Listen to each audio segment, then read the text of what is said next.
এক রাজ্যের রাজা ছিলেন বীর বাহাদুর। তার দুটো কন্যা সন্তান ছিল, একটির নাম হলো ভানুমতি, আরেকটির নাম হলো কলাবতী। তার দুই কন্যাই বড় হয়ে গেল, বিবাহের সময় হয়েছে, তাই তিনি দুটো কন্যাকেই একসাথে বিয়ে দিলেন দুই রাজ্যে। মেয়েরা বিয়ের পর যে যার শ্বশুরবাড়ি চলে গেল এবং সেখানে তারা সংসার শুরু করলো। বড় মেয়ে ভানুমতি সে তো সুখেই ছিল, তার কোনো অভাব ছিল না, কিন্তু ছোট মেয়েকে নিয়েই যত ঝামেলা। ছোট মেয়ের যেখানে বিয়ে হয়েছে সে রাজ্যে রৌদ্রের মুখ দেখা যায় না, শুধু বৃষ্টি আর বৃষ্টি, বৃষ্টি আর বৃষ্টি। তাই সে একদিন তার স্বামীকে বলল, আমার ভালো লাগে না তোমাদের রাজ্যে, দিন রাত শুধু বৃষ্টি আর বৃষ্টি, সারা বছরেই বৃষ্টি আর বৃষ্টি, কি করে থাকবো বলো তো? একটা জামা কাপড়ও শুকাতে পারি না রোদ্রে দিয়ে, হাওয়াতে মেলে দিলে তবেই শুকোয়। আর সে মনে মনে বলতে লাগলো, কি যে করি, কি উপায় হবে এখন আমার? কোনো কিছুর তো অভাব নেই, গয়নাগাটি, টাকা পয়সা, ঘর বাড়ি সব কিছুই আছে, কিন্তু এই বৃষ্টি আমার আর ভালো লাগে না। ধান সিদ্ধ করলে ধানটাও শুকোতে পারি না, উনুনে দিয়ে শুকোতে হয়, আর সহ্য হয় না। আমি বরং কয়দিন আমার দিদির বাড়ি থেকে ঘুরে আসি। তাই তার স্বামীকে বলল, ওগো শুনছো, আমি কাল আমার দিদির বাড়ি যাব বেড়াতে, কয়দিন থেকে আসি, কেমন? ঠিক আছে, যাও, তুমি যেতে চাচ্ছ যখন যাও, আমি কি করব? আমি কি তোমাকে না করব?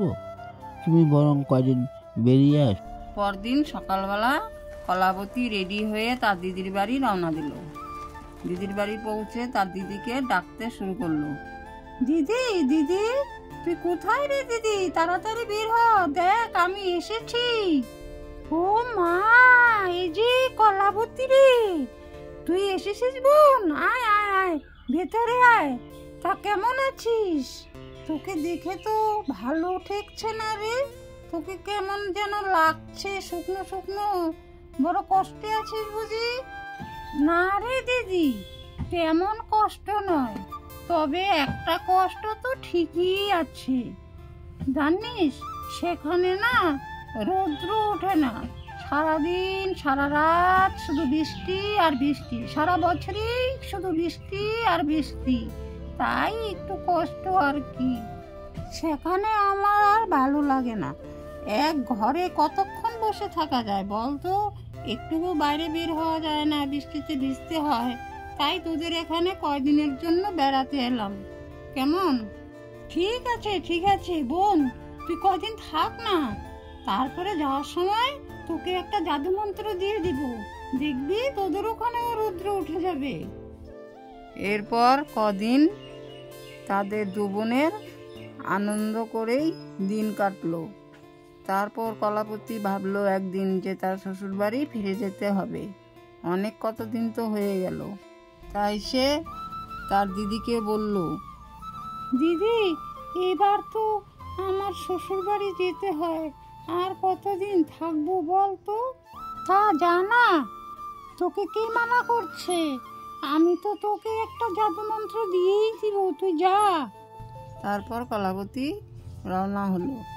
তার দিদি তাকে একটা কচু পাতার পুটুলি এনে বলল, এই নে বোন, এটার মধ্যে সব জাদু মন্ত্র আছে, এই পুটলিটা তুই কিন্তু রাস্তায় খুলবি না, কেমন?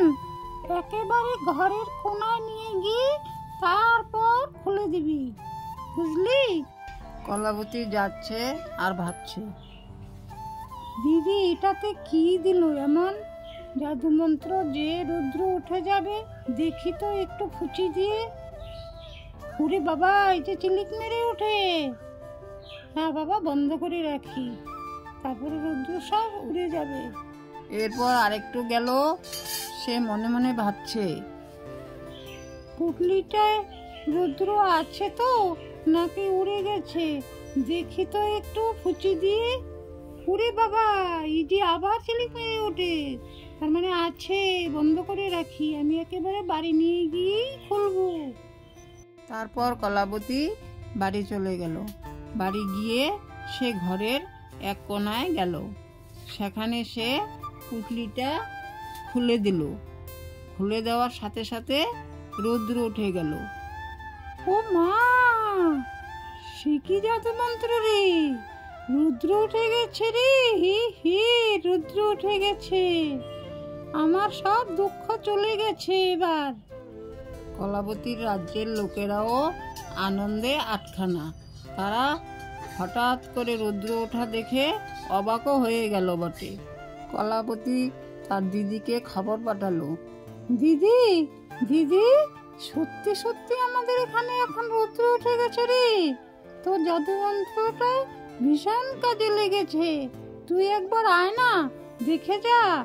তার দিদিও খবর পাঠালো, বোন তুই সুখে থাক, আমি ঠিকই আসবো, কেমন?